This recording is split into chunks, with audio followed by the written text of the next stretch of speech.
लोकसभा काही नुकसान झालंय की रुग्ण आपल्याकडे दाखल आहेत का? आज देवळाणे गावात वादळी वाऱ्यासह पाऊस झाला.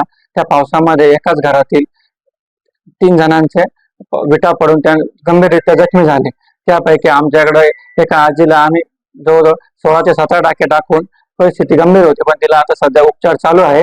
त्यासह एक 3 वर्षाचा मुलगा, त्याच्यावर पण वीट पडली, त्याला पण आम्ही टाके टाकले.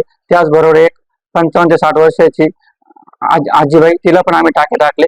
सध्या त्यांची प्रकृती स्थिर आहे. त्याची ट्रीटमेंट आमची चालू आहे. लोकसभा काही नुकसान झालंय की रुग्ण आपल्याकडे दाखल आहेत का? आज देवळाणे गावात वादळी वाऱ्यासह पाऊस झाला. त्या पावसामध्ये एकाच घरातील 3 जणांचे विटा पडून त्या गंभीररीत्या जखमी झाले. त्यापैकी आमच्याकडे एका आजीला आम्ही जवळजवळ 16 ते 17 टाके टाकून परिस्थिती गंभीर होती, पण तिला आता सध्या उपचार चालू आहे. त्यासह एक 3 वर्षाचा मुलगा, त्याच्यावर पण वीट पडली, त्याला पण आम्ही टाके टाकले. त्याचबरोबर एक 55 ते 60 वर्षाची आजीबाई, तिला पण आम्ही टाके टाकले.